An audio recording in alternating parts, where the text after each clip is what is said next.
Hello everyone, welcome to G centric. और मैं उम्मीद करता हूं कि आप सभी लोग अपनी हेल्थ और अपनी प्रिपरेशन दोनों को बहुत अच्छे से चला रहे होंगे, बहुत अच्छे से ध्यान रख रहे होंगे दोनों का। और इस सिचुएशन में आपको अपनी हेल्थ का भी बहुत ज़्यादा ध्यान रखना है और अपनी प्रिपरेशन को भी बहुत अच्छे से चलाना है, ठीक है। तो बहुत दिनों बाद मैं आपके सामने इंटरेक्ट कर रहा हूं और पिछला वीडियो मैंने रिवीजन के बारे में बताया था। बहुत सारे बच्चों ने उस रिवीजन वाले प्लान को फॉलो किया है और आप में से बहुत लोगों को उसके अच्छे रिजल्ट देखने को भी मिले होंगे। कौन सा रिवीजन? आधे बच्चों को ये भी पता नहीं होगा कि कौन सा रिवीजन सर ने बताया था। वो वाला रिवीजन जिसमें मैंने बताया था कि आपको मल्टीपल सब्जेक्ट्स 3 से 4 सब्जेक्ट लेना है और उनके एक एक दो क्वेश्चन लगाना है रात को, ठीक है, जिससे कि एग्जाम के दिन जब मल्टीपल सब्जेक्ट्स के क्वेश्चन आपके सामने आएंगे तो बहुत अच्छे से आप हैंडल कर पाएंगे। तो जो लोग चला रहे होंगे उनके लिए बहुत अच्छी चीज है वो वाली। और बहुत सारे बच्चों का मुझे फोन या मैसेज भी आया है कि उस चीज से वाकई उनको बहुत ज्यादा फायदा हुआ है। एक सब्जेक्ट से दूसरे सब्जेक्ट का जब क्वेश्चन लगाने में उनको दिमाग को ज्यादा स्ट्रेस फील नहीं हो रहा होगा, ठीक है। बाकी सारी चीजें आज भूल जाते हैं हम लोग। अब हमारे पास please guys, as a student मैं भी समझ सकता हूं कि इस टाइम पे आपके दिमाग में बहुत सारे क्वेश्चंस चल रहे होंगे, बहुत सारा प्रेशर भी होता है, सोशल प्रेशर भी होता है, फाइनेंशियल प्रेशर भी होता है, बहुत तरीके की चीजें चलती है जब लास्ट के 40-45 डेज बचते हैं। तो ये जब वीडियो सुन रहे होंगे तब एग्जैक्टली 45-47 डेज आपके अराउंड बचे हुए होंगे। तो मैं 45 डेज लेता हूं कि अब से 45 डेज को हम लोग कैसे मैनेज करेंगे। अब मैं यहां पर वो बाबा वाला ज्ञान नहीं दूंगा कि 45 डेज में ये कर लीजिए वो कर लीजिए उससे हो जाएगा, ऐसा कुछ भी नहीं है। रियल मैनर में आपको मैं बताऊंगा किन किन चीजों का आपको ध्यान रखना है। सबसे पहला ध्यान रखना अपनी हेल्थ का, क्योंकि बहुत सारे बच्चे लास्ट 40-45 डेज में बहुत ज्यादा एक्सेसिव वर्क कर लेते हैं, जिसकी वजह से उन्हें कहीं ना कहीं एग्जाम वाले दिन या एग्जाम वाले जो वीक होता है, जो जिस वीक में एग्जाम होगा उस वीक में कहीं ना कहीं फीवर या इस तरह की हेल्थ इश्यूज आते हैं। आपको इस चीज का बहुत ज्यादा ध्यान रखना है। जिन्हें IIT JEE या पिछले अपने +2 में जिनने कॉम्पिटिटिव एग्जाम दिया होगा उनको पता होगी चीजें कि लास्ट टाइम पे हेल्थ इश्यूज कई सारे स्टूडेंट के साथ होता है और बाद में जब आप एक्सक्यूज दोगे कि मेरी तबियत खराब हो गई थी तो कोई भी यकीन नहीं करेगा। तो पहली चीज, अपनी हेल्थ को, अपना जो स्लीप टाइम है, अपना जो पढ़ने का टाइम है, उसको बहुत ही अच्छे से आप मैनेज करेंगे 45 डेज में। खाने पीने सोने इनका सबका एक रूटीन होना चाहिए, रूटीन बहुत अच्छे से मेंटेन होना चाहिए, ठीक है। बहुत ज्यादा प्रेशर नहीं लेना है। दूसरी चीज कि बहुत सारे बच्चों को, अभी देखिए बहुत सारे बच्चों का ऐसा होगा कि सर मुझे वो वाला सब्जेक्ट नहीं आता, उस सब्जेक्ट का वो वाला हिस्सा नहीं आता है, तो मैं क्या करूंगा। ऐसा क्वेश्चन आ सकते हैं। टेस्ट सीरीज में नंबर नहीं आ रहे होंगे बहुत सारे बच्चों के, तो बहुत ज्यादा डिप्रेशन में चले गए होंगे कि सर नंबर ही नहीं आ रहा, इतना मेहनत कर दिया, बार बार मैं नेटवर्क थ्योरी पढ़ के टेस्ट दे रहा हूं तो भी 2-4 क्वेश्चन नहीं बन रहे हैं। पहली चीज आप ये समझ लीजिए कि गेट के एग्जाम वाले दिन 65 में से 65 क्वेश्चन नहीं करना है आपको। सिर्फ और सिर्फ 65 में से आपने 45-50, मतलब अगर आपने 20 क्वेश्चन उस दिन छोड़ भी दिए ना तो भी आपका रैंक अफेक्ट नहीं होगा। बट शर्त यह है कि जो बचे हुए क्वेश्चन है 65 में से 20 क्वेश्चन हटा दे और जितने बचे हुए क्वेश्चन है उनको एक्यूरेसी से करना पड़ेगा तो अच्छा रैंक आएगा। तो पहली चीज, टाइम स्पीड के पीछे मत भागो, एक्यूरेसी के पीछे भागो, क्योंकि गेट के एग्जाम में सफिशिएंट टाइम होता है, 180 मिनट्स सफिशिएंट टाइम होता है। 65 क्वेश्चन नहीं करना है उस दिन, 20 क्वेश्चन आपको छोड़ना है। अब वो छोड़ना कहां से भाई? ऐसा तो नहीं कि कोई एडिशनल सब्जेक्ट आ जाएगा उसमें से आपको छोड़ना है, इन्हीं जो लिखे हुए सब्जेक्ट से इसी में से कहीं ना कहीं आपको छोड़ना है, ठीक है। तो आपकी जो तैयारी है, अब जो आप तैयारी करेंगे, आप भूल जाइए अभी तक आपने जितने भी पाप करे हैं कि ये वाला सब्जेक्ट नहीं पढ़ा, ये नहीं टॉपिक छोड़ा, कोई बात नहीं, सब चलेगा, सब चीजें सारी गलतियां माफ है। अब जो लास्ट 45 डेज है इसको बहुत अच्छे से मैनेज करेंगे। इनमें 2-3 चीजें होती है कि बहुत सारे बच्चों का प्रिपरेशन बहुत अच्छा चलता है, साल 2 साल से बहुत अच्छा तैयारी करते हो, लास्ट 40 डेज में 30 डेज में वो बहुत ज्यादा क्या हो जाता है, उनका टेम्पर गड़बड़ हो जाता है, टेम्परामेंट गड़बड़ हो जाता है, जिसकी वजह से वो घबरा जाते हैं और लास्ट का 1 महीना बहुत ही बर्बाद कर देते हैं। बहुत ज्यादा स्टूडेंट में 5 से 6 साल से देख रहा हूं, कई सारे स्टूडेंट जो सिंसियर स्टूडेंट होते हैं जिनका रैंक आने की पॉसिबिलिटी होती है, जब हम रिजल्ट आता है जब उनसे पूछते हैं तो बोलते हैं कि सर लास्ट वाले मंथ में मैं अच्छे से रिवाइज करके नहीं जा पाया, मुझे ये सारी चीजें आती थी बट मैं वहां एग्जीक्यूट नहीं कर पाया। इस तरह की कॉमन प्रॉब्लम है, ये आपके साथ नहीं सभी के साथ होती है। तो आपको ये 45 डेज बहुत ही लेस प्रेशर से, आपको एक बहुत ही अच्छे ऑर्गेनाइज तरीके से आपको एक 45 डेज निकालने। इन 45 डेज को जो मैनेज करके ले गया उसका रैंक उस दिन आ जाना है। मैनेज कैसे करना है मैं सॉल्यूशन पे आऊंगा। प्रॉब्लम आपको भी पता है, जमाने को पता है और यूट्यूब पे ढेर वीडियोस पता है। मैं सिर्फ और सिर्फ सॉल्यूशन पे आऊंगा और सॉल्यूशन वो दूंगा जो मैंने वाकई वो फील किया है जब मैं स्टूडेंट था, ठीक है। ऐसा नहीं कि रैंडमली ये भी कर लीजिए, ये भी कर लीजिए, ये भी कर लीजिए, उससे नहीं होगा, ठीक है। तो आपको सबसे पहले ये चीज समझनी होगी कि अब जो 45 डेज में से जो टाइम देना है हमें, कौन से सब्जेक्ट पे कितना इन्वेस्ट करना है, वो बहुत ज्यादा मायना रखेगा आपके फाइनल आउटपुट में। फाइनल आउटपुट का मतलब है कि रिजल्ट, क्योंकि उस दिन जो रिजल्ट आएगा उसमें 2 नंबर आपके एप्टीट्यूड से आ रहे हैं या 2 नंबर कम्युनिकेशन से आ रहे हैं या 2 नंबर मशीन से आ रहे हैं, ये मायना नहीं रखता है। 2 नंबर इज 2 नंबर। वो मशीन का 2 नंबर होगा तो ऐसा नहीं होगा उसका वजन ज्यादा हो जाएगा, है ना। मैथमेटिक्स का 2 नंबर होगा तो ऐसा नहीं होगा उसका वजन कम हो जाएगा। 1 नंबर 2 नंबर मार्किंग है, ठीक है। तो आपको ये समझना पड़ेगा आप 45 डेज में कि कौन से सब्जेक्ट पे मुझे कितना इन्वेस्ट करना है वाकई में। क्योंकि बहुत सारे बच्चे क्या होते हैं ना, लास्ट वाले मंथ में भी नेटवर्क थ्योरी का प्रैक्टिस करते रहते हैं। उन्हें लगता है कि हमारा नेटवर्क थ्योरी वीक है, चलो ये भी सर्किट सॉल्व कर ले, ये भी सर्किट सॉल्व कर ले, ये भी। सर्किट अनंत है, कितना सॉल्व करोगे, ठीक है। और उस दिन पता चला आर इक्विवेलेंट पूछा है, वही क्वेश्चन हमसे गलत हो जा रहा है। तो ऐसे सिचुएशन आती है। कई बार हम लोग बड़ी बड़ी बड़ी बड़ी चीजें पढ़ जाते हैं और क्वेश्चन आ जाता है बेसिक से, और बेसिक वाला क्वेश्चन हम कर नहीं पाते हैं उस दिन, या फिर हमारा कैलकुलेशन मिस्टेक हो जाता है, ठीक है। तो बताऊंगा कि टेस्ट सीरीज में क्या कौन से रिजल्ट वाले स्टूडेंट को खुश होना चाहिए और कौन से स्टूडेंट्स के रिजल्ट के हिसाब से उनको टेंशन लेनी चाहिए, सब कुछ बताऊंगा मैं आपको इस वीडियो में।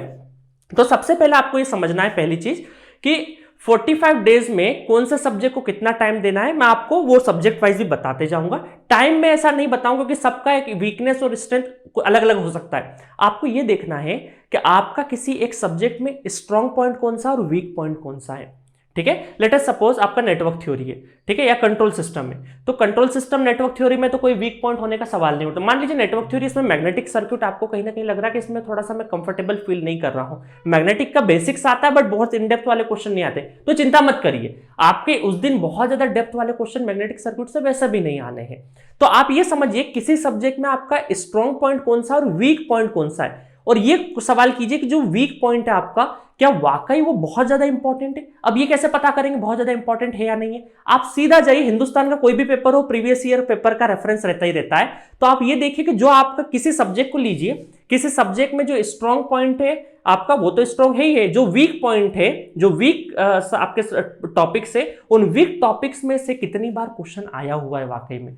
अगर उससे उस वीक पोर्शन से हर साल क्वेश्चन आता है या हर 2 साल में क्वेश्चन आता है, तो प्लीज आप उसको प्रायोरिटी से करिए, उस वीक पॉइंट को नहीं छोड़ना है। क्योंकि गेट एग्जामिनेशन या कोई भी कॉम्पिटिटिव एग्जाम क्या होता है, रिलेटिव मार्किंग होती है। मतलब आपको ज्यादा अच्छा स्कोर नहीं करना, आपको दूसरों से ज्यादा अच्छा स्कोर करना है। और मान लीजिए कोई इजी आपका जो वीक पॉइंट है और वो इजी सा टॉपिक है, और पूरी सभी लोग उस दिन अगर वहां से क्वेश्चन आएगा और बाकी लोग सब क्वेश्चन बनाएंगे और आप नहीं बनाएंगे, तो आप तो वैसे ही पीछे चले गए।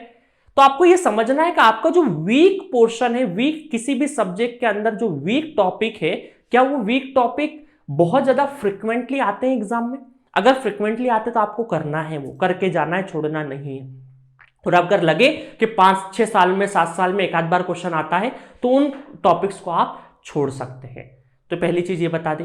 एक और चीज, बहुत सारे बच्चे बोलते हैं कि सर क्या मैं पावर इलेक्ट्रॉनिक्स छोड़ दूं, क्या मैं इलेक्ट्रिकल मशीन छोड़ दूं, क्या मैं मैथमेटिक्स छोड़ दूं। छोड़ना कुछ भी नहीं है, आपको सब्जेक्ट एक भी स्किप नहीं करना है। आप ये समझिए कि अगर मान लीजिए पावर इलेक्ट्रॉनिक्स है, तो पावर इलेक्ट्रॉनिक्स में अगर आपको टफ लग रहा है कि रेक्टिफायर में बहुत सारे फॉर्मूले, तो रेक्टिफायर में भी सिंपल वाला सिंगल फेज तो कर ही लीजिए। 3 फेज में आपको ज्यादा लग रहा है तो छोड़ दीजिए 3 फेज, ठीक है। ऐसा तो आपको कैलकुलेटेड वे में सोचना है, आपको कोई भी सब्जेक्ट स्किप नहीं करना है। उस सब्जेक्ट का इजी वाला पोर्शन कर लीजिए, टफ पोर्शन छोड़ दीजिए।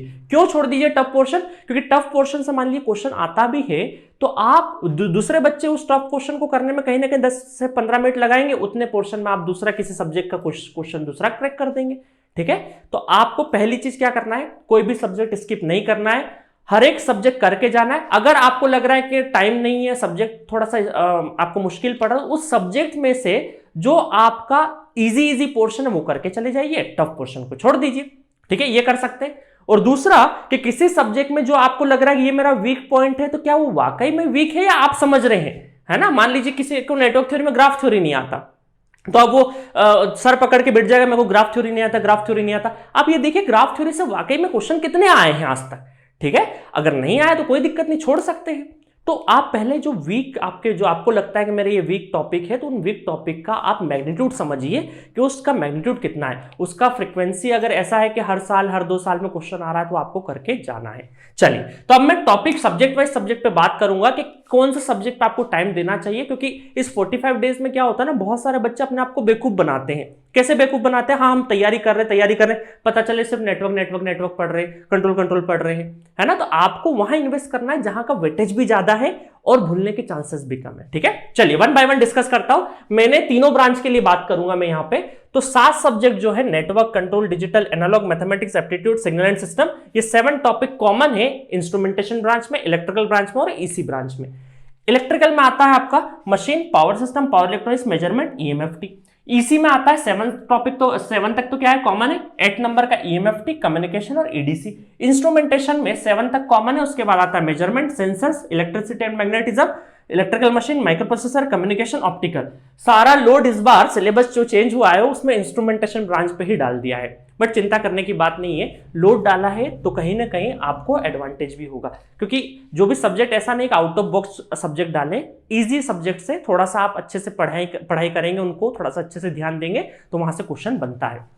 चलिए अब मैं स्टार्ट करता हूं सबसे पहले नेटवर्क से। अब देखिएगा इस नेटवर्क में आपको, अब जो बहुत सारे स्टूडेंट अगर नेटवर्क में ये बोलेंगे मुझे कि सर मुझे थ्योरम नहीं आता है, तो फिर तो आप बंद कर दीजिए, आज ही प्रिपरेशन बंद कर दीजिए। अगर थ्योरम नहीं आता है या ट्रांजिएंट नहीं आता तो आज प्रिपरेशन आप बंद कर दीजिए, अब आपको आगे की तैयारी करने की जरूरत नहीं है। क्योंकि अगर उनका अगर थ्योरम्स वाला पोर्शन या ट्रांजिएंट वाला या एसी वाला पोर्शन नहीं आता है तो फिर दिक्कत है। क्योंकि नेटवर्क में ये टॉपिक्स अगर नहीं आते तो आप समझिए कि बाकी टॉपिक्स का क्या लेवल होगा। तो आई होप जो भी ये वीडियो सुन रहे होंगे उनका नेटवर्क बहुत अच्छा हो चुका होगा। अब देखिए नेटवर्क में अगर आपने प्रैक्टिस बहुत अच्छे से एक सब्जेक्ट पढ़ा है ना, तो ये ज्यादा दिन तक आप ऐसा नहीं कि भूल जाते हैं। ये सब्जेक्ट ऐसा नहीं है कि जिसको हर दिन रिवीजन की जरूरत लग रही है। आपने क्वेश्चन बहुत अच्छे से लगाए, आपने जो मैंने पढ़ा है वो सारे के सारे क्वेश्चन लगाए, या आपने किसी और सोर्स से भी पढ़ा होगा तो वहां के सारे क्वेश्चन लगाए, प्लस प्रीवियस ईयर आपने अगर 2 ब्रांच के भी लगा लिए हैं तो सफिशिएंट आपको आता है नेटवर्क। अब आपको नेटवर्क की बार बार प्रैक्टिस करने की जरूरत नहीं है। आप किसी एक दिन उठाइए, नेटवर्क में से सारे शॉर्ट नोट बना लीजिए। अगर आई होप बहुत सारे लोगों ने बनाए भी होंगे शॉर्ट नोट, तो आप सिर्फ और सिर्फ शॉर्ट नोट को रिवाइज करिए और कौन से टाइप के क्वेश्चन को कैसे हैंडल करना है ये देखिए। अब केवीएल केसीएल को क्या रिवाइज करेंगे आप, नोडल को क्या रिवाइज करेंगे, उसको रिवीजन करने की जरूरत नहीं है। आप रिवीजन कैसे कर सकते हैं कि ट्रांजिएंट में सर ने बताया था कि स्टेप नंबर 1 2 3 3 स्टेप में मुझे करना है क्वेश्चन, तो वो एक तरह का शॉर्ट नोट बना लीजिए। T = 0 - T = 0 प्लस पे कब क्या होगा, कैपेसिटर शॉर्ट कब होगा, ओपन कब होगा, इस तरह से सारी चीजें आप एक पेज पे बना लीजिए। थ्योरम्स में स्पेशल केसेस, आपके सुपरपोजिशन थ्योरम में कुछ स्पेशल केसेस है, उसके बाद मैक्सिमम पावर ट्रांसफर थ्योरम में 4 केसेस है, तो उन केसेस को ध्यान में रखिएगा। अच्छा इस तरह के क्वेश्चंस आएंगे या इस तरह का केस आएगा तो मुझे इस तरीके से हैंडल करना है, तो वो अपनी एक शॉर्ट कॉपी में लिख लीजिए फटाफट। तो 2 पेज से ज्यादा शॉर्ट नोट नहीं बनेगा नेटवर्क थ्योरी का, ठीक है। तो अगर जिसने बना लिया हो तो ठीक है, अच्छी बात है। जिसने नहीं बनाया तो जल्दी से अपनी कॉपी में जाके फटाफट एक बार रिकैप करिए और वहां से शॉर्ट नोट बना के रख लीजिए। अब ज्यादा आप प्रैक्टिस करने की जरूरत नहीं, क्योंकि नेटवर्क के क्वेश्चन अब तो फुल लेंथ टेस्ट भी आपको देना है, तो फुल लेंथ टेस्ट में भी नेटवर्क के जो क्वेश्चन आएंगे तो आपका रिवीजन हो जाएगा। और मान लीजिए नेटवर्क के 1-2 क्वेश्चन नहीं भी बन रहे तो कोई चिंता करने की जरूरत नहीं है, उस दिन पेपर इजी आता है, बस प्रेशर हैंडल करना आपको उस दिन, ठीक है। टेस्ट सीरीज में तो लेवल बहुत ज्यादा होता है। उसके बाद कंट्रोल सिस्टम का भी ऐसा ही है। कंट्रोल सिस्टम में थोड़े से थ्योरेटिकल पोर्शन होते हैं। कौन से थ्योरेटिकल, फार्मूला बेस्ड, ताकि डिले टाइम का फार्मूला क्या है, राइज टाइम का फार्मूला क्या है, मैक्सिमम पीक ओवरशूट का फार्मूला क्या है। उसके बाद अगर हम लोग उसमें नाइक्विस्ट में चले गए, बोर्डे में, अब कोई बच्चा उठ के बोलेगा सर मुझे बोर्डे नहीं आता, नाइक्विस्ट नहीं आता, तो फिर तो सिलेक्शन गड़बड़ है, क्योंकि यहां से तो हर 1-2 साल में क्वेश्चन रिपीट करते ही है। स्टेट स्पेस भी इंपॉर्टेंट है, स्टेट स्पेस में ट्रांसफर फंक्शन का जो फॉर्मूला होता है वो आपको ध्यान रखना है, ठीक है। कंट्रोलेबिलिटी, एब्जॉर्बिलिटी जिसके सिलेबस में है वो आप ध्यान रखिए। उसके बाद कंट्रोलर्स है, उसको ध्यान में रखना है आपको। बोर्डे कैसे होता है, उसका एक प्रोसीजर कैसे है, बोर्डे को हैंडल, बोर्डे के जितने भी क्वेश्चन है उसको हैंडल करने का तरीका क्या है वो आपने शॉर्ट नोट में लिख लिया। तो इस तरीके से कंट्रोल सिस्टम से भी time domain, frequency domain, Nyquist, polar plot कैसे बनता है, ऑर्डर और डिग्री के हिसाब से आपको ट्रिक बताया होगा सर ने, वो सारा चीज कर लीजिए। तो एक पेज पे लिख लीजिए वो सारी चीजें, वो आप बार बार भूलेंगे नहीं। देखिए नेटवर्क कंट्रोल, ये जो 7 सब्जेक्ट है ना, इन 7 सब्जेक्ट में से आपको ऐसा, ये सब्जेक्ट ऐसा नहीं है कि जिसको डेली रिवीजन की जरूरत पड़ती है। इनको आपने हर 10-15 दिन में एक बार भी रिवाइज कर लिया ना तो सफिशिएंट है। बट शर्त ये है कि जब आप पढ़ रहे होंगे तब आपने प्रैक्टिस अच्छी की होगी तो आपको दिक्कत नहीं आएगी, ठीक है। फिर आता है डिजिटल इलेक्ट्रॉनिक्स। तो डिजिटल इलेक्ट्रॉनिक्स में कई बार स्टूडेंट केएमएफ की फीलिंग भूल जाते हैं उस दिन प्रेशर में, तो आपको ध्यान शॉर्ट नोट में लिख लीजिए कि आपको केएमएफ में क्या क्या ध्यान रखना है, फीलिंग, केएमएफ की जो फीलिंग है वो कैसे करना है आपको, ठीक है। नंबरिंग कौन सी कहां पे होगी वो देख लेना है। एडर सब्ट्रैक्टर क्या होता है, उसके शॉर्ट वो भी होते हैं, क्या बोलते हैं, शॉर्ट शॉर्ट समरी जिसमें केमेप के थ्रू याद रखना होता है 1 2 4 7 इस तरीके से, वो आपको ध्यान रखना है। साथ में कॉम्बिनेशन और सिक्वेंशियल सर्किट बहुत इंपॉर्टेंट है, डीमक से क्वेश्चन आता ही आता है, काउंटर से मोड नंबर कैसे चेक करते हैं वो सारा चीज ध्यान रखना है, डिले वाले जो एग्जांपल्स होते हैं उनको थोड़ा सा ध्यान रखना है। तो ऐसे करके डिजिटल का भी शॉर्ट नोट बना लीजिए। तो ये जो 3 सब्जेक्ट है इसमें बहुत ज्यादा आपको फ्रिक्वेंटली आप चीजें भूलेंगे नहीं, एक बार आपने अच्छे से पढ़ी है तो आपको बार बार प्रैक्टिस करने की जरूरत नहीं, जस्ट शॉर्ट नोट रिवाइज करिए। हर 5 से 7 दिनों में शॉर्ट नोट रिवाइज कर लीजिए, अब से आपका काम हो जाएगा। हर 7th डे इनका शॉर्ट नोट भी रिवाइज कर लोगे ना, सफिशिएंट हो जाएगा काम, कोई दिक्कत नहीं। इसी वाले बच्चों को डिजिटल इलेक्ट्रॉनिक्स में कंप्यूटर ऑर्गेनाइजेशन सब्जेक्ट भी ऐड हो गया है, ठीक है, इसी वालों के लिए। तो जी सेंट्रिक पे अवेलेबल है, मात्र शायद आई थिंक 99 रुपीज में अवेलेबल है कंप्यूटर ऑर्गेनाइजेशन। सर ने बहुत अच्छे तरीके से पढ़ा है, कंप्यूटर साइंस की स्पेशल फैकल्टी ने ही ये सब्जेक्ट पढ़ाया है, तो आप वो एंजॉय कर सकते हैं, ठीक है, सिर्फ 99 रुपीज में अवेलेबल है। नेक्स्ट आता है आपका एनालॉग इलेक्ट्रॉनिक्स, ये भी भूलने वाला सब्जेक्ट नहीं है, इसमें 70% तो नेटवर्क थ्योरी के कॉन्सेप्ट लगते हैं, ठीक है, एनालॉग। तो आपको डायोड और ओपेम बहुत अच्छे से करना है, तीनों ब्रांच वालों को डायोड और ओपेम बहुत अच्छे से करना है। बाकी बीजेटी, अभी जैसे नए सिलेबस के हिसाब से बीजेटी किसी में है किसी में नहीं है, एफईटी किसी में है किसी में नहीं है, तो उसके हिसाब से अपने सिलेबस के अकॉर्डिंग इसको कर लीजिएगा, ठीक है। एनालॉग इलेक्ट्रॉनिक्स भी बहुत ईजी, मतलब बहुत जल्दी नहीं भूलेंगे आप, एक बार आपने बहुत अच्छे से पढ़ा है, प्रैक्टिस बहुत अच्छे से करा है, तो ये सब्जेक्ट भी आप आसानी से नहीं भूलते हैं। नेक्स्ट है आपका मैथमेटिक्स। मैथमेटिक्स का भी ऐसा है कि अगर आपने बहुत अच्छे से प्रैक्टिस करी है पढ़ते टाइम पे, तो आप क्वेश्चन 10-15 दिन भी बाद भी लगाएंगे ना, तो आप भूलेंगे नहीं यहां से। और इसमें प्रोबेबिलिटी वाला जो हिस्सा है वो न्यू प्रोबेबिलिटी हम लोग आपके इसमें ऐड कर देंगे। जितने भी बच्चे जी सेंट्रिक एप्लीकेशन से मैथमेटिक्स परचेस करें 199 में, तो उनको जो नया मैथमेटिक्स से नया वर्जन है उसका प्रोबेबिलिटी वाला हिस्सा और डाल दें। क्यों प्रोबेबिलिटी? क्योंकि प्रोबेबिलिटी देखो एप्टीट्यूड में भी कवर हो जाता है आपका, मैथमेटिक्स में भी, तो 2 से 3 क्वेश्चन आने की पॉसिबिलिटी होती है प्रोबेबिलिटी वाले टॉपिक से।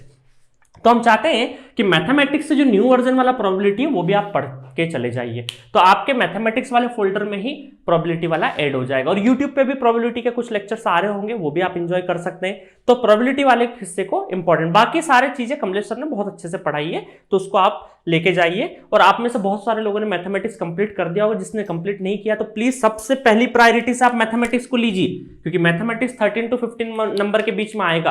तो मैथमेटिक्स में जैसे कॉम्प्लेक्स नंबर में आपका कॉशी रीमान रेसिडुअल थ्योरम कैसे लगती है वो थोड़ा सा आप देख सकते हैं। थ्योरेटिकल पोर्शन कम ही है इसमें, कुछ स्टैंडर्ड फॉर्मूले कैलकुलस में जो स्टैंडर्ड इंटीग्रेशन डिफरेंशिएशन के जो फॉर्मूले वो कई बार भूल जाते हैं बच्चे, तो उसका ध्यान रखना है आपको, ठीक है। तो ऐसा बहुत ज्यादा आपको भूलने वाली चीज नहीं है। तो जो भूलने वाली चीजें हैं, जो आपको थ्योरी पोर्शन है, वो आप शॉर्ट नोट में लिख लीजिए, उनको बार बार रिवाइज करते रहिए। 6 नंबर है एप्टीट्यूड एंड इंग्लिश। तो इंग्लिश पोर्शन तो हमारा फिनिश हो गया। और इंग्लिश देखिए जनरल इंग्लिश होता है, इंग्लिश में भी कुछ ऐसा नहीं है कि स्पेशल कुछ चीजें होती है, हम लोगों ने फिर भी इंग्लिश के 17-18 लेक्चर आपको दे दिए हैं एप्लीकेशन में। एप्टीट्यूड में हर साल सिलेबस कुछ अनाउंस नहीं होता है, इस बार सिलेबस अनाउंस हुआ, इसमें स्पेशल एप्टीट्यूड भी डाला है। तो हम कोशिश कर रहे हैं कि स्पेशल फैकल्टी आ जाए स्पेशल एप्टीट्यूड के लिए, तो वो आपको 5 से 7 लेक्चर दे दे। बाकी बचा हुआ एप्टीट्यूड प्रोबेबिलिटी वाला जो हिस्सा है वो इसमें भी ऐड कर दिया जाएगा, तो इसमें भी बेनिफिशियल है प्रोबेबिलिटी वाला। और बाकी एप्टीट्यूड लगभग कंप्लीट है, कुछ 2-4 वीडियो आने हैं वो एड अप होंगे। हम ढूंढ रहे हैं स्पेशल एप्टीट्यूड जो आपका आया है उसके लिए स्पेशल फैकल्टी आए और वो डील करे। तो वो जैसे आएगा तो 10 से 12 दिनों में हम लोग ऐड कर देंगे, और नहीं भी ऐड करें तो जितना अवेलेबल है उतना सफिशिएंट है, ठीक है। नेक्स्ट आता है आपका signal and system. Signal and system में बहुत सारे बच्चों को कुछ डाउट है, तो हम लोगों ने लाइव क्लास इसकी कंडक्ट करवाई थी, और लाइव क्लास में बहुत सारे बच्चों ने अपने अपने डाउट्स भी पूछे थे। तो नितिन सर ने सिग्नल एंड सिस्टम की बहुत अच्छे से लाइव क्लास कवर करी है, और इसकी रिकॉर्डिंग हम लोगों ने जी सेंट्रिक एप्लीकेशन पर जो सिग्नल एंड सिस्टम का सब्जेक्ट 499 में अवेलेबल है, उसके अंदर वो लाइव रिकॉर्डिंग हम लोग ऐड कर दिए। तो जो बच्चे लाइव सेशन मिस कर दिए थे, जिनके डाउट्स थे, तो वो लाइव सेशन एक बार देख लीजिएगा, तो आपके जो बचे कुछ डाउट होंगे वो भी आपके यहाँ पे फिनिश हो जाने हैं। तो सिग्नल एंड सिस्टम में भी आपको ये देखिए सबके सब मैथमेटिक्स है, मैथमेटिक्स बेस्ड है। नेटवर्क में आपको सिंपली आपको क्या करना है, सर्किट सॉल्व करना है। कंट्रोल सिस्टम में भी अगर आपको कुछ फॉर्मूले पता है तो उसके बाद तो आपको सिर्फ मैग्नीट्यूड और एंगल निकालना, आधे से ज्यादा टॉपिक में। तो उसके बाद डिजिटल इलेक्ट्रॉनिक्स में केएमएफ हो गया, कॉम्बिनेशनल कैसे होता है, टेबल कैसे बनती है, ये चीजें पता है तो डिजिटल भी हो जाता है। एनालॉग में नेटवर्क के ही कॉन्सेप्ट लगते हैं। मैथमेटिक्स भी बहुत जल्दी चीजें भूलने वाली नहीं है। एप्टीट्यूड और इंग्लिश में भी ऐसा नहीं कि बहुत जल्दी भूल जाएंगे, हाँ इंग्लिश को थोड़ा सा रिविजन लगेगा, 3-4 बार रिवीजन लगेगा तो उसके बाद चीजें फिक्स हो जाएगी। और इंग्लिश में देखिए, आप अगर बहुत ज्यादा कॉन्फिडेंट हो ना तभी आप टिक लगाइएगा, नहीं तो माइनस मार्किंग हो जाती है इंग्लिश में, ठीक है। सिग्नल एंड सिस्टम भी क्या है, मैथमेटिक्स बेस्ड है, क्योंकि इसमें फोरियर, लेप्लास, क्योंकि देखिए लेप्लास आप यहाँ भी पढ़ते हैं, यहाँ भी पढ़ते हैं, और मैथमेटिक्स में भी लेप्लास पढ़ेंगे। तो सिग्नल एंड सिस्टम में क्या होगा, सिग्नल एंड सिस्टम में बहुत सारे टॉपिक्स कॉमन होंगे। फोरियर सीरीज सिग्नल में भी पढ़ा है आपका, मैथमेटिक्स में भी होता है, ठीक है। तो यहां पर आपको बहुत ज्यादा चीजें भूलने वाली नहीं, क्योंकि मैथमेटिक्स बेस्ड चीजें हैं। तो ये जो 7 सब्जेक्ट है इसमें बहुत ज्यादा टू मच इन्वेस्ट नहीं करना है आपको। अब 45 डेज में इनके शॉर्ट नोट बनाइए और सिर्फ शॉर्ट नोट को भी रिवाइज कर लेंगे, सफिशिएंट है उतना। इसको बहुत ज्यादा आप टाइम देने की जरूरत नहीं है 7 सब्जेक्ट को। अब बारी आती इलेक्ट्रिकल की, ठीक है। अब मैं ब्रांच वाइज बात कर रहा हूं। इलेक्ट्रिकल में, इलेक्ट्रिकल वाले बच्चों के लिए इलेक्ट्रिकल मशीन बहुत इंपॉर्टेंट है, क्योंकि वेटेज सबसे ज्यादा है, 12 नंबर, 12 से 15 नंबर, मतलब मैं मिनिमम 12 लेके चल रहा हूं, 12, 12 और ये 10 नंबर के आसपास, 9 से 10 नंबर के आसपास पावर इलेक्ट्रॉनिक्स। तो ये दो जो सब्जेक्ट है बहुत ज्यादा वेटेज वाले सब्जेक्ट है, और जी सेंट्रिक एप्लीकेशन पे इसको पढ़ाया भी बहुत ज्यादा तरीके से, मैंने बहुत ज्यादा वीडियोज में पढ़ाया है। अब मैं क्या करूंगा, पर्सनली इस इलेक्ट्रिकल मशीन और पावर सिस्टम का मैं रिवीजन देने वाला हूं आपको। क्या देने वाला हूं, इन दोनों सब्जेक्ट का रिवीजन सीरीज। रिवीजन सीरीज बहुत ही मैंने कॉम्पैक्ट फॉर्म में बनाई है। पहले मैं इलेक्ट्रिकल मशीन का, इस वीडियो के बाद जो अगला वीडियो आएगा वो इलेक्ट्रिकल मशीन का एक रिवीजन कैसे करेंगे उसका एक फॉर्मेट बताऊंगा। वो फॉर्मेट और पूरा जब इलेक्ट्रिकल मशीन चलेगा आपका रिस्पॉन्स देखूंगा और आपको वाकई में वो फॉर्मेट पसंद आएगा तो मैं पावर सिस्टम में भी उसी फॉर्मेट पे बनाऊंगा वीडियोस, ठीक है। इसमें जो लोग पेड यूजर है जी सेंट्रिक एप्लीकेशन के लिए, उनको तो बहुत ज्यादा फायदा मिलने वाला है, क्योंकि मैं आपको 300 जो क्वेश्चन कराए उनमें से आपको बताऊंगा कि कौन से लेक्चर का कौन सा क्वेश्चन करना है। और जो लोग परचेस नहीं भी करे हैं तो कोई दिक्कत नहीं, वो चाहे तो कोरोना सब्सक्रिप्शन भी ले सकते हैं 1 मंथ का। 1 मंथ का कोरोना सब्सक्रिप्शन 1999 में आपको सारे सब्जेक्ट, इलेक्ट्रिकल के सारे सब्जेक्ट 30 डेज की वैलिडिटी के लिए मिलेंगे। 30 डेज के लिए सारे सब्जेक्ट का एक्सेस मिल जाएगा। तो आपको पर्टिकुलर सब्जेक्ट में कौन कौन सा टॉपिक पढ़ना है तो वो आप पढ़ सकते हैं एप्लीकेशन पे जाके। तो जब रिवीजन सीरीज चलेगी तो इस रिवीजन सीरीज में बताऊंगा कि कौन से फलाना लेक्चर का, मतलब लेक्चर नंबर 12 का क्वेश्चन नंबर 13 करना है आपको, लेक्चर नंबर 64 का क्वेश्चन नंबर 13 करना है। तो इस तरीके से मैं आपको बताते जाऊंगा। तो अगर आपको परचेज नहीं भी करना है तो इसका जो रिवीजन में थ्योरी पोर्शन है वो आप इंजॉय कर सकते हैं, ठीक है। आपने चाहे किसी भी इंस्टीट्यूट से पढ़ा हो तो आप क्वेश्चन वहां के रिवाइज कर लेना, और थ्योरी वाला पोर्शन यहाँ पे रिवाइज करवा दूंगा मैं आपको बोर्ड पे, सारा का सारा थ्योरी वर्जन, और बहुत ही अलग यूनिक वे में आपको मैं रिवीजन कराऊंगा। और जो पेड यूजर है वो बहुत ज्यादा यूटिलाइज कर पाएंगे, क्योंकि मैं उनको बता दूंगा कि कौन से टॉपिक में टॉपिक पढ़ा दूंगा, उस टॉपिक के बाद में क्वेश्चन बता दूंगा कि इस वाले लेक्चर में जाके ये क्वेश्चन कर लीजिए। और जो नहीं भी यूजर है तो कोरोना सब्सक्रिप्शन लेके भी फायदा उठा सकता है, वो 1999 में मंथली पैकेज अवेलेबल है, ठीक है। अभी मैं प्रॉमिस नहीं कर रहा हूं, बट अगर पावर इलेक्ट्रॉनिक्स का मेरे पास टाइम रहा तो मैं पावर इलेक्ट्रॉनिक्स के ऊपर भी कुछ क्वेश्चंस डिस्कस कर दूंगा आपको, कुछ शॉर्ट नोट या रिवीजन सीरीज आपको बता दूंगा कि कैसे कैसे रिवीजन करना है। अब देखिए पावर इलेक्ट्रॉनिक्स में क्या होता है, पावर इलेक्ट्रॉनिक्स में आपको चॉपर सबसे पहले करना है, फिर इन्वर्टर कर लो। चॉपर इन्वर्टर कर लिया तो 5 से 6 नंबर का आपका काम हो जाना है। देन फिर रेक्टिफायर पे जाए। स्टूडेंट क्या करते हैं, रेक्टिफायर पहले पढ़ते तो रेक्टिफायर के इतने फॉर्मूले जब देखते हैं ना तो चॉपर और इन्वर्टर में तो उनकी एनर्जी खत्म हो जाती है। तो आप चॉपर और इन्वर्टर को लीजिए पहले, और वहां से स्टैंडर्ड फॉर्मूला बेस्ड क्वेश्चन आते हैं आपके। तो पावर इलेक्ट्रॉनिक्स में चॉपर इन्वर्टर पहले कर लीजिए, देन रेक्टिफायर का पहले सिंगल फेज कर लीजिए। 3 फेज में ज्यादा दिक्कत आ रही है तो थोड़ा सा आप छोड़ सकते हैं, और बेसिक वाले जितने भी बेसिक डिवाइस की इंफॉर्मेशन है वो कर लीजिए। तो इस तरीके से आपको थोड़ा स्मार्टली सोचना है। देन आपका मेजरमेंट आता है।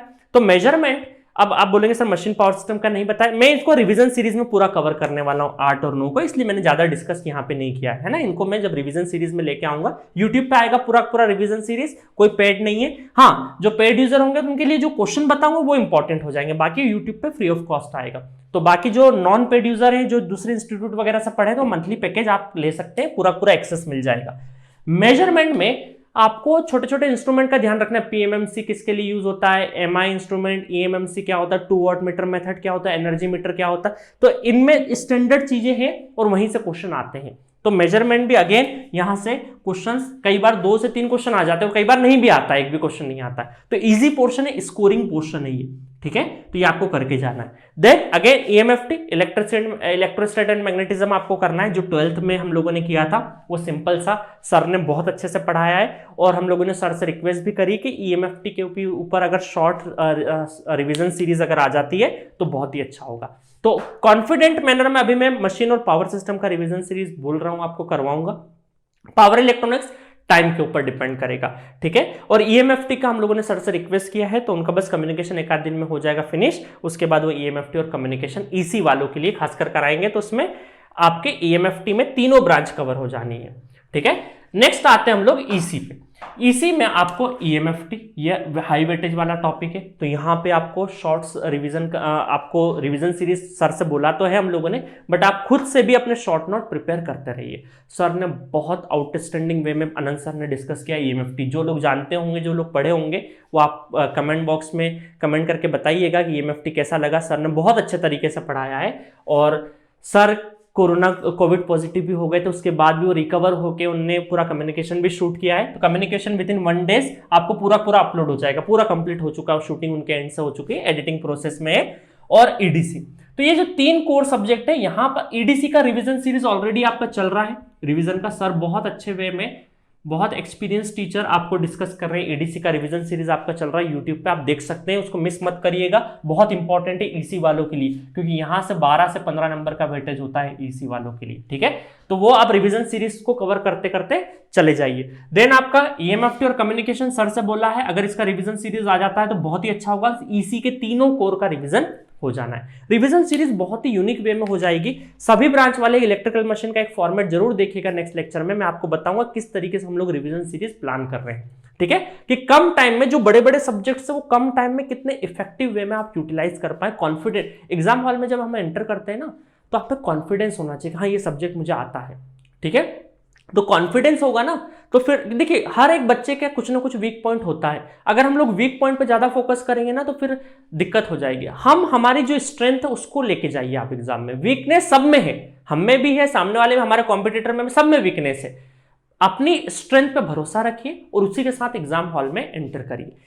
देन आपका इंस्ट्रूमेंटेशन ब्रांच की बात करते हैं, तो मेजरमेंट और सेंसर इन दोनों का जो रिवीजन है वो एसके सर लेके आने वाले हैं, ठीक है। इन दोनों का रिवीजन सीरीज लेके आएंगे, क्योंकि कोर सब्जेक्ट है इंस्ट्रूमेंटेशन वालों के लिए। देन इलेक्ट्रिसिटी मैग्नेटिज्म, ये वही है जो इलेक्ट्रिकल का ईएमएफटी वो इलेक्ट्रिसिटी मैग्नेटिज्म के नाम से ऐड कर दिया है, तो अगर इसका रिवीजन सीरीज आएगा तो इसका भी ऐड हो जाएगा। इलेक्ट्रिकल मशीन चिंता करने की जरूरत नहीं है, मैं इलेक्ट्रिकल मशीन जब रिवाइज कराऊंगा तो इंस्ट्रूमेंटेशन का भी काम हो जाना है, क्योंकि यहाँ पे ट्रांसफॉर्मर और वो भी सिंगल फेज और 3 फेज इंडक्शन मोटर, इन दो का ही आपको रिवीजन देखना है। तो जब मैं इलेक्ट्रिकल मशीन का रिवीजन कराऊंगा तो आपका भी कवर हो जाएगा। माइक्रो प्रोसेसर कल से पूरा फुल फ्लेज्ड अपलोड हो जाएगा। बहुत ही बेहतरीन फैकल्टी ने माइक्रो प्रोसेसर डील किया है आपका, और बहुत ही यूनिक एग्जांपल के साथ। अगर लाइफ में कभी भी आपने माइक्रो प्रोसेसर नहीं भी पढ़ा होगा ना, कोई दिक्कत नहीं है, माइक्रो प्रोसेसर के सिर्फ लेक्चर सुनते जाएगा, आपको पूरी कहानी समझ में आ जाएगी। और बहुत ही क्रूशल इंपॉर्टेंट है, इस बार ऐड हुआ है। हर बार इलेक्ट्रिकल और इसी माइक्रो प्रोसेसर होता था, बट इस बार इंस्ट्रूमेंटेशन में डाल दिया है। और ये प्लीज जो जी सेंट्रिक के एप्लीकेशन के यूजर हैं वो प्लीज माइक्रो प्रोसेसर को करके जाइएगा। हमने बहुत ही आउटस्टैंडिंग फैकल्टी से कोर्स करवाया है, जो कि कल या परसों में 1 या 2 दिन में लॉन्च हो जाएगा पूरा का पूरा, ठीक है। तो माइक्रो प्रोसेसर क्योंकि कर ले जाएंगे ना आप, तो यहां से अगर 1 या 2 क्वेश्चन आ गया तो वो क्वेश्चन आपको बहुत ज्यादा रैंक दे जाएगा, क्योंकि बाकी बच्चे माइक्रो प्रोसेसर कहीं ना कहीं करके नहीं जाएंगे, इस चीज का ध्यान रखना। देन आपका कम्युनिकेशन और ऑप्टिकल तो सर ने ऑलरेडी करवा रखा है। हाँ, ऑप्टिकल में 1 या 2 टॉपिक जो नए ऐड हुए हैं वो सर श्योरली ऐड करेंगे, ठीक है। अच्छा, मेजरमेंट में एक इंस्ट्रूमेंट ट्रांसफॉर्मर टॉपिक होता है जो मैं करवाऊंगा इंस्ट्रूमेंटेशन वालों को, है ना। सीटीपीटी वाला जो टॉपिक है जिसमें सीटी करंट ट्रांसफॉर्मर मेन पार्ट होता है, तो वो टॉपिक बहुत छोटा सा टॉपिक है, वो आपको डिस्कस कराऊंगा, उसके ऊपर न्यूमेरिकल भी कराऊंगा मैं, ये मेरी गारंटी है, ठीक है। तो इस वे में आपको ध्यान रखना है कि रिवीजन सीरीज कहां कहां का हम लोग दे पाएंगे। यहां इलेक्ट्रिकल वालों के लिए इलेक्ट्रिकल मशीन पावर सिस्टम में मैं तो कंफर्म कराऊंगा, पावर इलेक्ट्रॉनिक्स टाइम बेसिस पे होगा। ईएमएफटी रिक्वेस्ट किया है सर से, तो इसमें भी 2 सब्जेक्ट तो श्योरिटी से आएंगे आपके रिवीजन में। ऊपर से ईसी में भी ये 2 सब्जेक्ट सर से बोला है, तो ईडीसी का ऑलरेडी चल रहा है, सर को बोला है, तो ये भी कोशिश करेंगे कि लेके आ जाएं, ठीक है। और इंस्ट्रूमेंटेशन में भी 2 सब्जेक्ट तो श्योरिटी से आपका रिवीजन होगा। ये इलेक्ट्रिकल मशीन भी श्योरिटी वाला है और इलेक्ट्रिसिटी मैग्नेटिज्म भी सर से बोला है। माइक्रो प्रोसेसर लॉन्च हो चुका है, इसको रिवीजन की जरूरत नहीं, एक बार में आप पढ़ते रहिएगा, सिर्फ लेक्चर देखना, आपको सारी चीजें ऑटोमेटिक दिमाग में फिट हो जाएगी। सर ने इतने अच्छे तरीके से पढ़ाया है, क्योंकि जिस फैकल्टी ने माइक्रो प्रोसेसर पढ़ाया उसने कम से कम 250 बार माइक्रो प्रोसेसर पढ़ाया ऑफलाइन इंडस्ट्री में, ठीक है। तो बहुत ही एक्सीलेंट फैकल्टी डील करने वाली है माइक्रो प्रोसेसर को, ठीक है।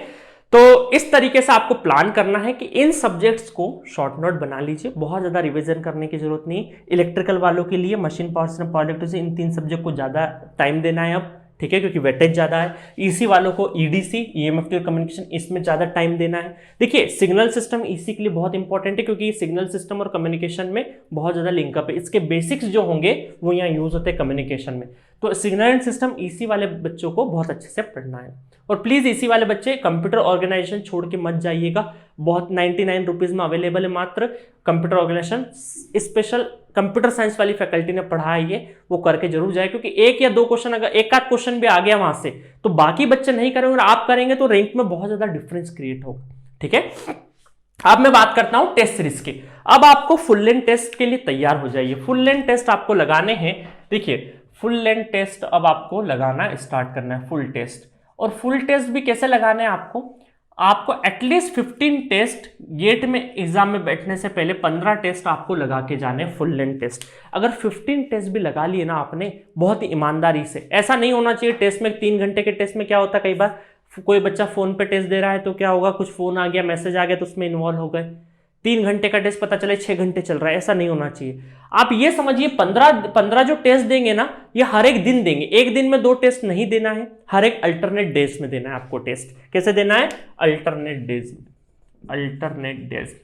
ठीक है, और ये टेस्ट को 3 आवर्स को कैसे हैंडल करना है, कैसे मैनेज करना है, इस यूट्यूब चैनल पे आप प्लेलिस्ट में जाइए, विजन वाले फोल्डर में मैंने बताया कि 3 घंटे को कैसे मैनेज करना है गेट के एग्जाम में, और उसी वे में उसी पैटर्न में 15 टेस्ट देना है। देखिए आपको सुबह उठेंगे ना तो आपके गेट का जो टाइमिंग है, स्लॉट आ चुका है, आई थिंक मॉर्निंग स्लॉट है इलेक्ट्रिकल का, इसी का आई थिंक आफ्टरनून स्लॉट है, तो उसी स्लॉट में आप ये फुल लेंथ टेस्ट देंगे, उसी समय में देंगे आप टेस्ट। और इस तरीके से देना है कि आप रियल में सचमुच में गेट का एग्जाम दे रहे हैं, तो वो आपको रियल फील आएगा। और आप एक चीज का हमेशा ध्यान रखिए कि आप अगर टेस्ट में, समझिए टेस्ट में अगर 15 क्वेश्चन भी करते हैं तो 15 के 15 करेक्ट करेंगे, तो वो आपका टेस्ट बहुत अच्छा जा रहा है। जो भी टेस्ट सीरीज अभी लगा रहे होंगे ना, आप ये समझिए कि अगर 5 क्वेश्चन भी आप टेस्ट में दे रहे हैं, फुल लेंथ की बात नहीं कर रहा हूं, सब्जेक्ट वाइज की बात कर रहा हूं, फुल लेंथ में तो 5 से ज्यादा ही दोगे।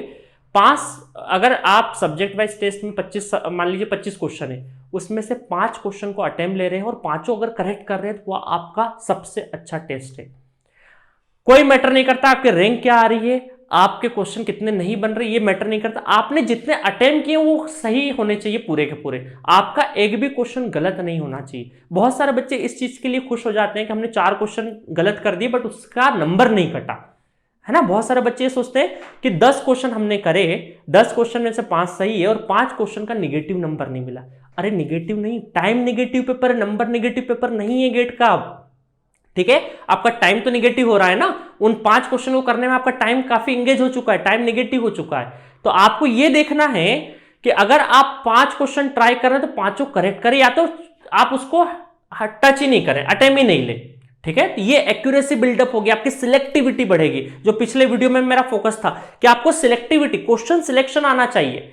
तो 65 में से जो छोड़ने हैं, देखिए बड़ा टास्क क्या होता है, 65 में से क्वेश्चन कौन से छोड़ने, ये आप वहां पे डिसीजन नहीं ले पाते, और इसी डिसीजन के चक्कर में हर एक क्वेश्चन को अटेम्प्ट लेते हैं, आधा जाते हैं फिर छोड़ देते हैं, आधा जाते हैं फिर छोड़ देते हैं। आप पहले क्वेश्चन को पढ़िए, समझिए कि वाकई ये क्वेश्चन आपके रेंज में है, रडार में है, तो आप जाइए, नहीं है तो आप आगे बढ़िए, क्वेश्चन बहुत सारे हैं। ठीक है, तो इसी वे में ये 15 टेस्ट बहुत ही इफेक्टिव वे में देना है आपको। ये देखना है कि आप अगर 25 क्वेश्चन कर रहे हैं तो 25 के 25 अगर सही कर रहे हैं तो वो आपका टेस्ट सीरीज बहुत अच्छा जा रहा है। अदरवाइज अगर आप क्वेश्चन 5 से 10 क्वेश्चन गलत कर जा रहे हैं, सिली मिस्टेक की वजह से गलत कर जा रहे हैं, देखिए 1-2 क्वेश्चन होंगे, आपको सिली मिस्टेक को बहुत बचाना है। सिली मिस्टेक, देखिए सिली हो या बड़ी मिस्टेक हो, नेगेटिव नंबर हमेशा मिलता है, तो आपको सिली मिस्टेक नहीं होने देना है। जितना भी अटेम्प्ट कर रहे हैं वो एक्यूरेट अटेम्प्ट होना चाहिए, ये चीज का ध्यान रखना है। और बहुत ज्यादा लोड लेने की जरूरत नहीं है। आप साथ में टेस्ट हर एक अल्टरनेट डेज में टेस्ट देंगे तो अगले दिन जैसे टेस्ट में कुछ उसका पोस्टमार्टम करेंगे ना, टेस्ट में कौन सा टॉपिक नहीं आता है तो अगले दिन उस टेस्ट के ऊपर बहुत काम करना है सलीके से, देन वापस टेस्ट में अपीयर होना है। तो एक दिन का के लिए छोड़ रहे हैं हम लोग कि पूरा का पूरा सब्जेक्ट का आप रिवाइज कर सको। ठीक है, उस रिवीजन में आपके जो, और साथ में क्या है, एक आध सब्जेक्ट अगर आपका छूटा हुआ है वो साथ में चल रहा है कि मान लीजिए डिजिटल में एक टॉपिक नहीं आता, मशीन में एक टॉपिक नहीं आ रहा है, पावर इलेक्ट्रॉनिक्स में भी बचा है, पढ़ना बचा है, तो वो पढ़ाई भी जारी रखिए। टेस्ट आपका, टेस्ट का 3 घंटे 4 घंटे का टेस्ट हो रहा है, उसके बाद टेस्ट को थोड़ा सा एनालाइज करिए। अगले दिन आधे दिन में आप क्या करेंगे, टेस्ट में जो जो आपने गलतियां करी उनके ऊपर काम करिए, उन टॉपिक्स के ऊपर काम करिए, और बचे हुए पोर्शन में जो भी आप पढ़ रहे हैं, जिस भी पर्टिकुलर मान लीजिए एक सब्जेक्ट है नेटवर्क, उसमें से कोई एक ट्रांजेंट में थोड़ा सा डाउट है तो उन डाउट्स को थोड़ा सा रेक्टिफाई करना है। तो 45 डेज को थोड़ा सा ठंडे दिमाग से एक अच्छे से रूटीन से मैनेज करना है। सीधे सीधे अगर 45 डेज में ईमानदारी से आपने 40 दिन में मेहनत करी है ना, तो फाइनल डे मैं ये नहीं बोलूंगा AR1 लेके आ जाओगे, वो तो आपकी पिछली मेहनत के ऊपर भी काफी कुछ डिपेंड करेगा, बट 40 डेज भी आपने बहुत ही इफेक्टिव वे में अगर यूटिलाइज कर लिए, अभी तक जितना भी हुआ सब भूल जाइए, पढ़ाई करी चाहे नहीं करी सब भूल जाइए। अब जो 45 दिन है या 40 दिन है बहुत अच्छे से अगर यूटिलाइज कर लिए तो आप कम से कम इतना नंबर जरूर लेके आ जाएंगे कि आपको फ्यूचर को प्लान करने के लिए ज्यादा दिक्कत नहीं होगी। मैं ये नहीं बोल रहा हूं कि AR1 लेके आ जाओगे आप, बट अगर आपने 45, 50, 55, 60, 65 जितना भी अच्छा स्कोर अगर लेके आ गए तो अच्छा स्कोर कहीं ना कहीं काम आएगा। आपका गेट जो है वो मल्टीपल डोर खोलता है। अगर आपने क्वालिफाइंग मार्क्स से भी अगर 5 नंबर ज्यादा लेके अगर आ गए तो बहुत सारे ऑप्शंस आपके लिए क्रिएट हो जाएंगे आफ्टर गेट। तो आप प्लीज अभी होप मत छोड़िए कि मेरी तैयारी नहीं हुई। जितना भी नंबर आए गेट में क्वालिफाइंग करने के बाद, जितना भी नंबर आए सारा का सारा आपका क्या है, बोनस नंबर है। वो कहीं ना कहीं मान लीजिए किसी को IIT नहीं मिल रहा तो एटलीस्ट NIT मिल रहा है, NIT नहीं मिल रहा तो कुछ ना कुछ स्टेट में या कुछ ना कुछ अपॉर्चुनिटी आती तो वहां काम आएगा। तो आपको रिलैक्स होकर नहीं बैठना है। ऐसा नहीं कि चलो अब नहीं हुआ तो अब क्या करेंगे, गेट की तैयारी कुछ नहीं हो रहा है, नंबर भी नहीं आ रहा है, डिप्रेशन मत जाइए। 40 डेज इफेक्टिव यूज करिए, कुछ ना कुछ रिजल्ट बहुत अच्छे तरीके से आएगा। खुद पे भरोसा रखिए, अपनी मेहनत पे भरोसा रखिए, और ईमानदारी से अगर 40 दिन आपने बहुत डेडिकेटेड वे में अगर प्लान तरीके से अगर दे दिया तो आपका कुछ ना कुछ अच्छा रिजल्ट जरूर आएगा। ठीक है, तो मिलेंगे नेक्स्ट लेक्चर में इलेक्ट्रिकल मशीन के रिवीजन के साथ। और आपको सभी लोग देखिएगा कि मैं थोड़ा सा यूनिक तरीके से रिवीजन स्ट्रेटेजी बताऊंगा, देन मैं रिस्टार्ट करूंगा रिवीजन सीरीज। ठीक है, तो मिलेंगे नेक्स्ट लेक्चर में, नेक्स्ट इंटरेक्शन में। आपको अच्छा लगा होगा। गेट के एग्जाम के पहले एक इंटरेक्शन सेशन और बताऊंगा मैं आपको। और प्लीज विजन वाले प्लेलिस्ट में आप जाइएगा, कुछ अच्छे अच्छे टेस्ट सीरीज को कैसे एनालाइज करना है, 3 घंटे गेट के एग्जाम को कैसे मैनेज करना है, वो सब कुछ बताया है, बहुत ही इफेक्टिव वे में बताया है। उसको जरूर फॉलो करिएगा। अगर रिजल्ट आए पॉजिटिव तो उसको कंटिन्यू करिएगा, नहीं आए तो कोई दिक्कत नहीं, उस दिन बंद कर दीजिएगा। सो चलिए स्टार्ट हो जाइए, अपना शेड्यूल बना लीजिए, अच्छा सा प्लान कर लीजिए सारा कुछ, और स्टार्ट कर दीजिए, अपने आप को झोंक दीजिए 40 दिन। ठीक है, कुछ ना कुछ अच्छा आउटपुट जरूर आएगा। चलिए मिलते हैं, थैंक यू।